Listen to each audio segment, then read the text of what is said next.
बिस्मिल्लाहिर्रहमानिर्रहीम। GNN के साथ मैं हूं इमरान यकूब ख़ान। नाज़रीन, आप वैसे तो मेरा प्रोग्राम व्यू पॉइंट भी देखते हैं और मुख्तलिफ प्रोग्राम्स में मेरे तज़किये भी सुनते हैं, लेकिन ये GNN पे मेरा पहला वीलॉग है और अब आप हफ्ते में 3-4 दिन मेरा ये वीलॉग इंशाल्लाह देखा करेंगे, सुना करेंगे और मैं उम्मीद करता हूँ कि इससे अपने फीडबैक से भी आप आगाह करेंगे। नाज़रीन, आज इस वीलॉग में हम बात करेंगे मुल्की सियासत के हवाले से। मुल्की सियासत में इस वक्त जो गर्मा गर्मी पाई जा रही है और इंतखाबात का जो चर्चा हो रहा है, कोई कहता है कि इंतखाबात फौरी करवाई जाएं और कोई दूसरी पार्टी ये कहती है कि नहीं, अभी इंतखाबात नहीं हो सकते, पहले इलेक्शन रिफॉर्म्स होंगी। कल की हुकूमत और आज की अपोजिशन इमरान खान साहब ये चाहते हैं कि इलेक्शन का फौरी तौर पे ऐलान कर दिया जाए और साबिक वज़ीर दाखिला जनाब शेख रशीद साहब तो इस्टेब्लिशमेंट को ये भी कह चुके हैं कि 30 मई तक इलेक्शन का ऐलान कर दिया जाए वरना बड़ी प्रॉब्लम हो जाएगी। जबकि मौजूदा वज़ीर आज़म और साबिक अपोजिशन लीडर जनाब शहबाज शरीफ साहब का इस हवाले से कुछ और कहना है।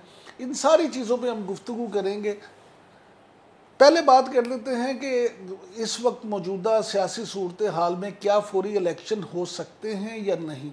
इसके 2-3 पहलू हैं। मेरे नज़दीक इस वक्त सोसाइटी में जो पोलराइजेशन हो चुकी है और जो सियासी माहौल बन चुका है, शायद अगर फौरी तौर पे इंतखाबात हों तो वो खूनी भी हो सकते हैं, उसका रिज़ल्ट बुरा भी हो सकता है और आपस में बहुत ज़्यादा लड़ाई झगड़ा भी हो सकता है। लेकिन ये मेरी एक ज़ाती राय है जो गलत भी हो सकती है।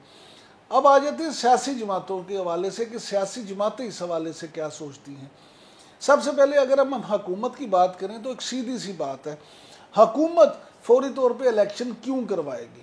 क्या हुकूमत इतनी बेवकूफ़ है? क्या PDM की क़यादत इतनी बेवकूफ़ है कि वो कमज़ोर पोजीशन पे होते हुए एक ऐसे माहौल में इलेक्शन करवा दें कि जब उसका फ़ायदा मौजूदा अपोजिशन लीडर जनाब इमरान खान साहब को और PTI ज़्यादा सीटें जीत के अगली हुकूमत में बना ले, या फिर वो इस बात का इंतज़ार करेंगे कि मैक्सिमम वो जो है उन हालात पे ले आए हालात को कि जिससे अगले इलेक्शन में उनको ज़्यादा फ़ायदा हो और वो आइंदा इंतखाबात में ना सिर्फ कामयाब हों बल्कि अक्सरियत हासिल करें ताकि अगली 5 साल जो हुकूमत बननी है वो भी वो हुकूमत बनाने में कामयाब हो जाएं। लिहाजा मौजूदा हुकूमत उसी वक्त इलेक्शन करवाने का इरादा जाहिर करेगी जब वो ये समझे कि सियासी तौर पे उसकी फुटिंग अब बेहतर है।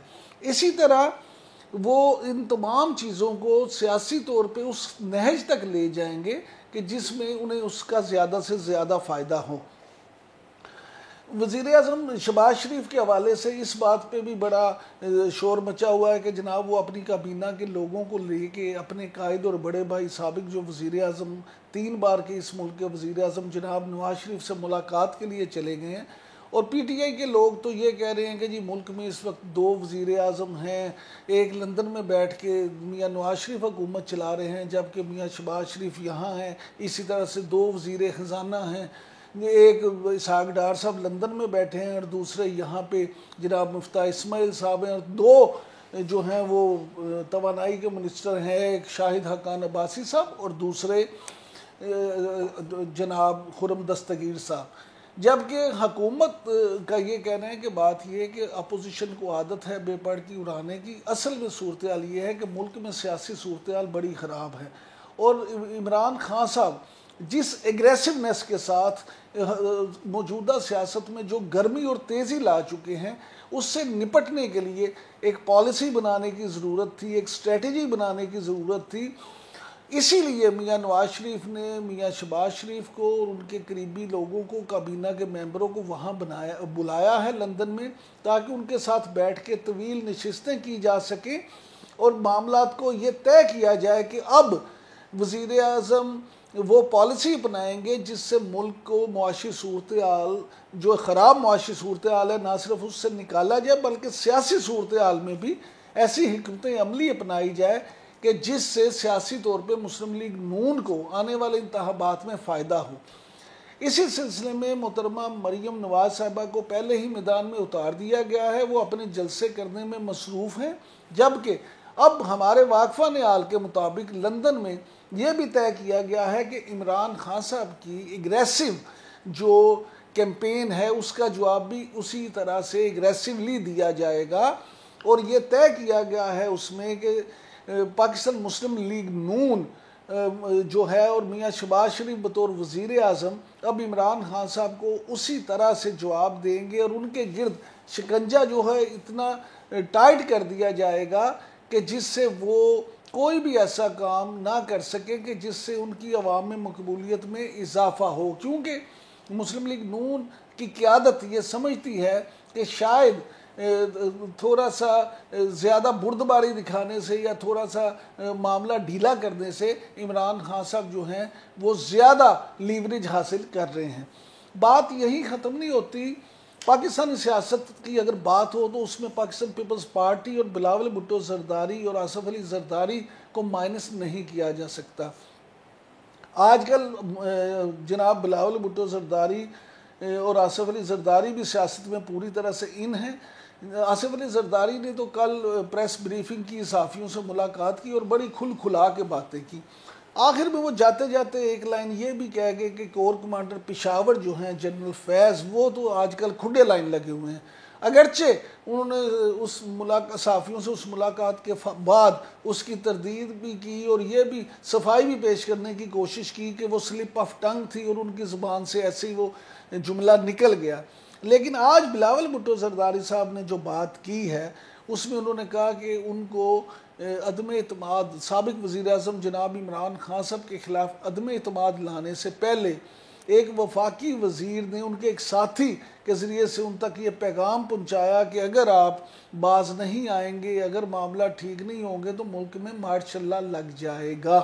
अगरचे बिलावल भुट्टो जरदारी ने उस वफाकी वज़ीर या अपने उस साथी का नाम डिस्क्लोज़ नहीं किया, नाम नहीं बताया। एक ये मामला भी है कि क्या वाकई ही जो है बिलावल भुट्टो जरदारी को ये पैगाम दिया गया था कि अगर आपने ताउन ना किया तो मुल्क में मार्शल्ला लग जाएगा या लगा दिया जाएगा, या ये वैसे ही ये उनकी अपनी कोई ज़हनी इस्तिलाह है या उनको गलत गाइड किया गया।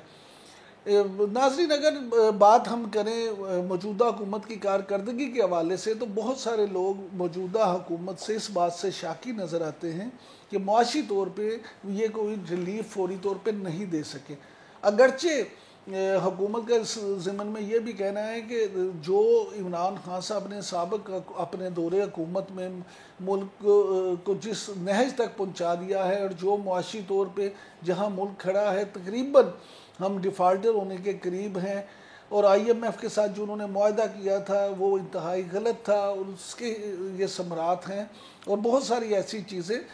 तो हमें तो आप ये अपने 4.25 साल की कारकर्दगी है जो उसका हमारे इन 3 हफ्तों पे सारा असर ना डालें, लेकिन फिर भी हमारे यहाँ ये बात आम है कि हमारे लोगों की याददाश्त जो है वो बड़ी कम है। यहाँ पे हमेशा हुकूमत वक्त को ही ज़िम्मेदार चीज़ों का ठहराया जाता है। तो हमज़ा शहबाज शरीफ को बतौर वज़ीर आला पंजाब और उनके वालिद मोहतरम जनाब शहबाज शरीफ को बतौर वज़ीर आज़म पाकिस्तान अब इन तमाम बातों की ना सिर्फ ज़िम्मेदारी लेना होगी बल्कि अवाम को फौरी रिलीफ देने के लिए ऐसे इक़दाम भी करना होंगे जिससे वो अपनी साख को बेहतर बना सकें और अवाम को डायरेक्ट जिन चीज़ों से फ़ायदा पहुँचे।